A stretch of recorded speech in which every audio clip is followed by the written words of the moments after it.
Halo guys, balik lagi nih sama channel kesayangan kalian, Calon Alumni. Siapa di antara kalian yang tidak kenal dengan presiden yang menjabat paling lama di negara kita guys? Yaps, betul banget, namanya adalah Soeharto. Sulit untuk tidak mengakui bahwa di era pemerintahan Soeharto, Indonesia berada pada masa-masa kejayaannya, apalagi kalau membandingkannya dengan realita hari ini. Di tangan The Smiling General, reputasi Indonesia di mata dunia semakin mencengkram.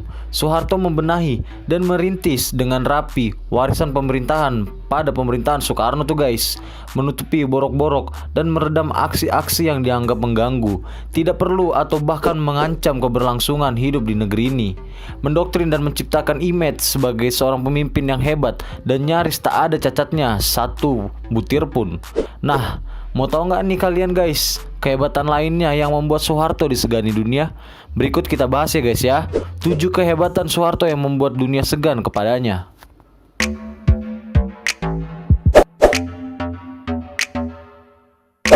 Memiliki insting yang kuat dan strategi jenius. Sebelum Soeharto membangun dan memimpin negeri ini, ia sudah mampu membangun dan menaklukkan dirinya sendiri tuh guys. Banyak spekulasi beredar mengenai kemampuan sakti Soeharto, terutama karena insting dan strateginya yang jenius dan hampir tak terbantahkan. Sejak menjadi kadet KNIL dan jenderal, Soeharto sudah mampu menunjukkan kapasitas untuk membawa dirinya. Ada pula informasi yang menyebutkan kalau Soeharto banyak melakukan renungan dan tapa alias meditasi yang membuatnya mengerti hakikat hidup. Sehingga akhirnya tidak hanya bisa membawa diri, Soeharto pun didaulatkan untuk membawa kehidupan bangsa ini menuju masa-masa emasnya tuh guys. Wah, keren banget ya.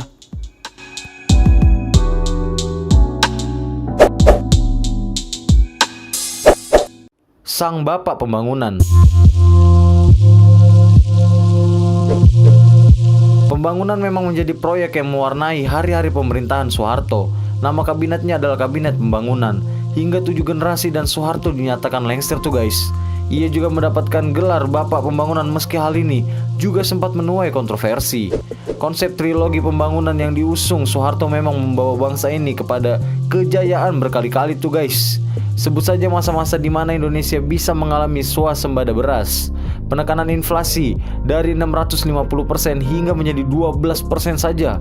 Wah, gede banget ya guys ya. Pembangunan waduk-waduk dan banyak lagi.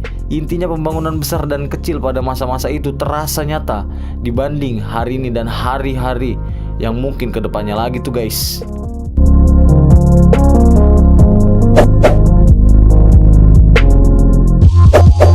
Meredam konflik dengan Malaysia.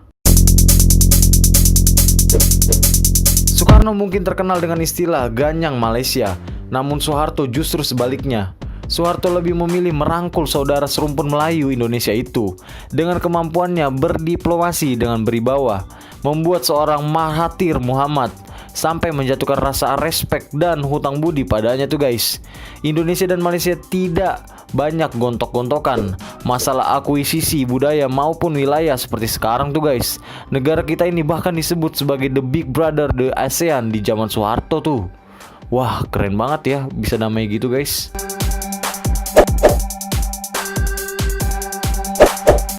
Ibu Tien Soeharto.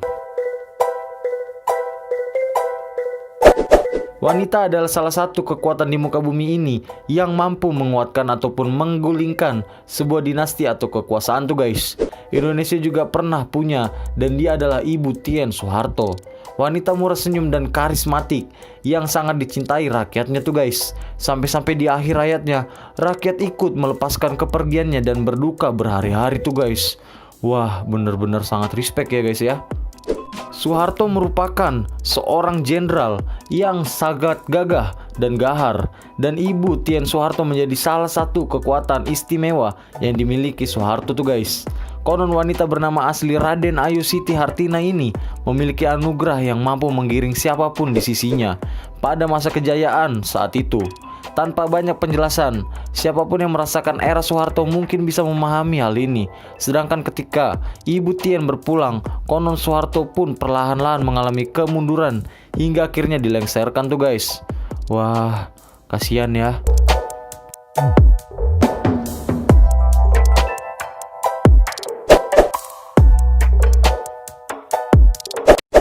belenggu terhadap media.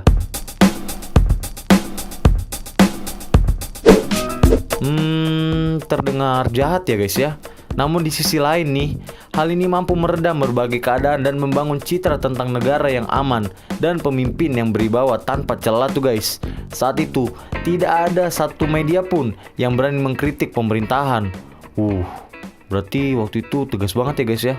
Masih ada loh yang membandingkan kebijakan hari itu dengan kebebasan berekspresi media dan masyarakat hari ini, terutama saat gerah dengan ungkapan kebencian yang tidak pada tempatnya dan hanya menimbulkan konflik. Di zaman Soeharto mungkin yang begini sudah lenyap ya guys ya, bahkan hilang mungkin.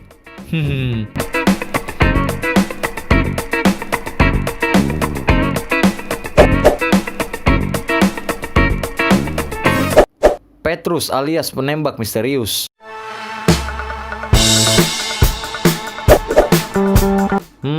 Buat kalian yang mungkin lahir di tahun 60-90-an, pasti udah nggak asing dengan kata Petrus ya guys. Yaps, masih berhubungan dengan melenyapkan. Oknum yang meresahkan di masa Soeharto, The Smiling General ini memiliki sebuah operasi rahasia bernama Petrus, atau orang-orang sih sering sebutnya operasi celurit tuh guys. Operasi ini dilakukan untuk mengontrol keamanan yang carut marut saat itu. Siapapun yang dianggap menjadi biang kerok akan cepat-cepat didor ataupun ditembak guys, khususnya wilayah Jakarta dan Jawa Tengah. Korban yang ditembak atau ditemukan meninggal begitu saja keesokan harinya. Pada akhirnya memang terbukti sebagai orang-orang yang memiliki catatan masalah tuh guys. Dan pelaku Petrus sendiri selalu misterius. Kebijakan ini memang menuai pro dan kontra hingga ke ranah internasional. Namun, kebijakan ini sendiri dilakukan bukan secara mentah-mentah. Dalam penjelasannya Soeharto menjelaskan, tindakan tegas bagaimana? Ya harus dengan kekerasan. Tetapi kekerasan itu bukan lantas dengan tembakan dor-dor begitu saja. Bukan, yang melawan mau tidak mau harus ditembak karena melawan. Mereka ditembak. Lalu ada yang mayatnya ditinggalkan begitu saja. Itu tuh untuk shock terapi. Tetapi goncangan ini supaya orang banyak mengerti bahwa terhadap perbuatan jahat masih ada yang bisa bertindak dan mengatasinya. Tindakan itu dilakukan supaya bisa menumpas semua kejahatan yang sudah melampaui batas peri kemanusiaan yang ada di Indonesia. Maka kemudian meredalah kejahatan-kejahatan tersebut yang sangat menjijikkan. Itulah lantas kata Soeharto pada zamannya.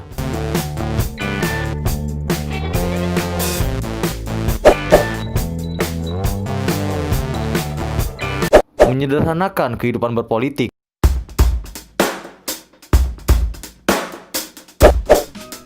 Zaman sekarang ada banyak sekali ya guys partai yang populer berkembang hingga yang minor. Namun di zaman Soeharto tuh guys, hanya dikenal 3 partai politik saja, yaitu Golkar, PDI, dan P3 atau PPP. Hal ini dilakukan untuk menyederhanakan kehidupan berpolitik di Indonesia tuh guys. Karena sistem sebelumnya yang dikenal dengan multi partai di era Soekarno dianggap membuat pembangunan mandek dan kabinet mengalami jatuh bangun tuh guys. Namun pada akhirnya kebijakan ini menimbulkan kritik dan konspirasi politik yang ditandai dengan peristiwa tidak menyenangkan di kalangan masyarakat tuh guys. Akhir kehebatan Soeharto memang bagai ungkapan karena nilai titik rusak susu sebelanga. Ada banyak kehebatannya, namun tidak sedikit pula kritik untuk masa pemerintahan Orde Baru tersebut. Indonesia yang saat itu digadang-gadang aman, damai, makmur, dan tentram seolah menjadi fata morgana. Meski begitu, masih ada juga yang kangen dengan apiknya riwayat Indonesia di masa Soeharto itu. Oke guys, segitu aja ya kita bahas tentang bapak pembangunan kita, Pak Soeharto.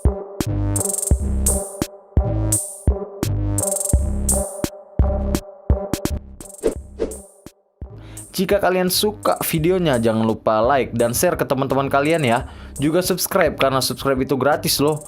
Juga nyalakan loncengnya agar kalian selalu dapat notifikasi terus. Bye-bye.